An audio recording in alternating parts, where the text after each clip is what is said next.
The unions can never be revolutionary agencies. They have to move inside the political and economic system, protecting it from general collapse. Has a popular revolution ever taken place? This was not the case of the French Revolution, nor that of the Soviet Revolution. We find ourselves faced with the mythological character of the very idea of a radical social change, which I remarked above, considering the theme of the conference, the catastrophe and conversion, considering it as the need for a change in terms of conversion, so the need for a radical change, but this need is more ideological than realistic. When I wrote this, I not yet experienced it in the conference, but did we have a story of conversion in these days? I followed anything. We spoke frequently of catastrophe. I don't know whether somebody or some of the papers were consecrated to a story of conversion. When I wrote this, I had not yet made the experience, but as a matter of fact, also afterwards, I don't see that we spoke a lot about conversion. May we say that conversion, like revolution, is always to a certain point a myth? Of course, we assume that Paulus, on his way to Damascus, had to experience a conversion, an experience of conversion. But we know about this experience only a long time after it happened. It was within mythological texts. Remember the verses of Heidegger. Somebody cited Heidegger in these days, but I don't remember who.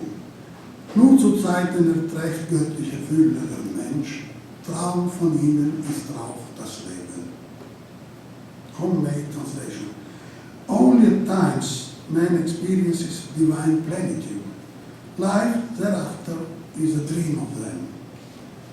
So, again, there are, in my opinion, pretty good reasons to consider the mythological character of this idea of radical transformation, which is related to conversion, catastrophe, and also, in my opinion, to revolution. But here you understand the reasons why I try to demythologize the notion of radical transformation, because of a political experience. You could observe that this is just based upon the experience of the last years in politics in Europe and in the world. Can some radical change happen? What Fukuyama called the end of history, but in many senses he was right, is that the fact that the sole thing which happens is that even China is becoming a capitalist society. Russia, if it was not because of the Russian mafia, I don't know whether it's a bad thought about Russia, but I don't know. It is a developing capitalist society. We saw the phenomenon of the corruption and so on, which characterized our development in the beginning of the 20th century. Shall we say that today the very idea of a deep and radical change in our personal life and above all in society is no longer thinkable? And that probably this is not only a specific condition of late modern times, but reveals the ideological and mythological character of the very idea of revolution. Not only Hölderlin, but Sartre in his critique de la raison dialectique comes to our mind and reflecting upon this theme.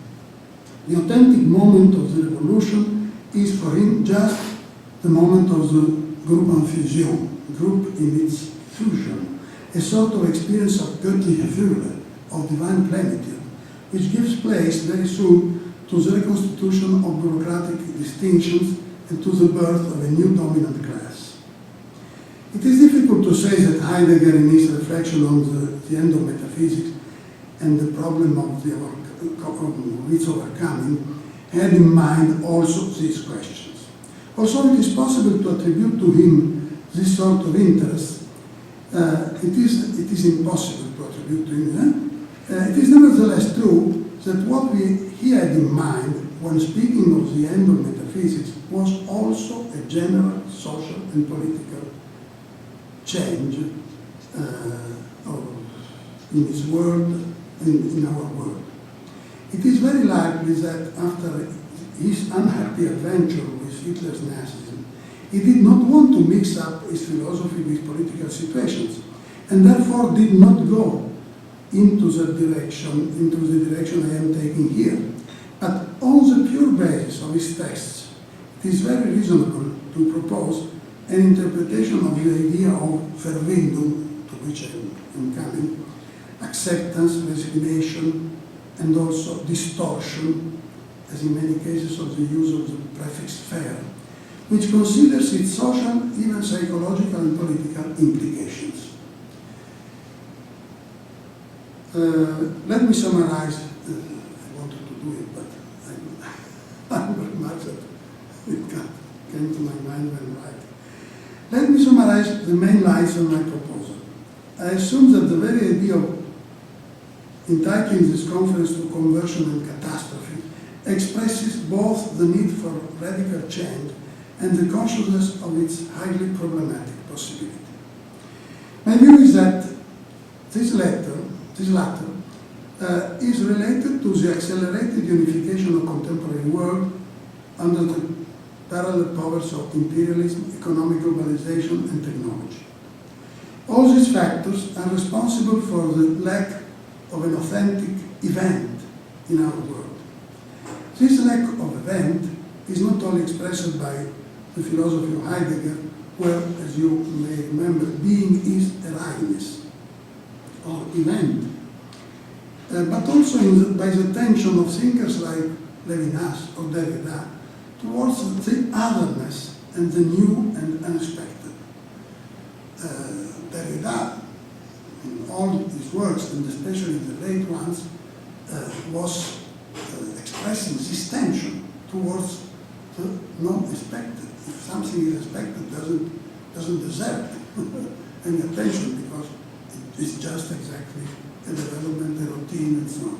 And of course, Levinas, the other the other's face is again a sort of tension towards something which is not foreseen in the systematic structure of our reality.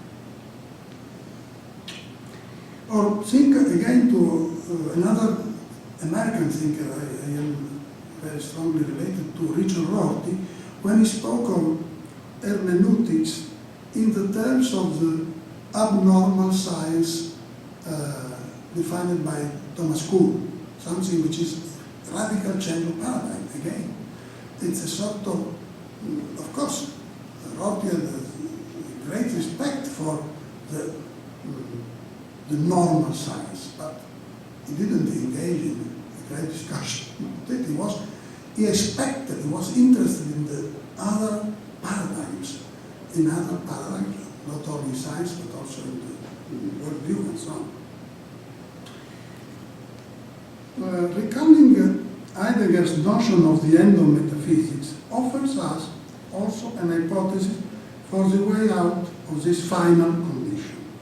Heidegger was aware, having experienced it in his efforts to conclude Sein Zeit, this at least is what it tells us in the letter on humanism, and experiences that metaphysics cannot completely be overcome. He experiences that in the difficulty of using the language, the philosophical language, in order to express a philosophy of being not identified with beings or objectivity. And so in this sense he explains that being and time remained unaccomplished because of this difficulty. But in our terms,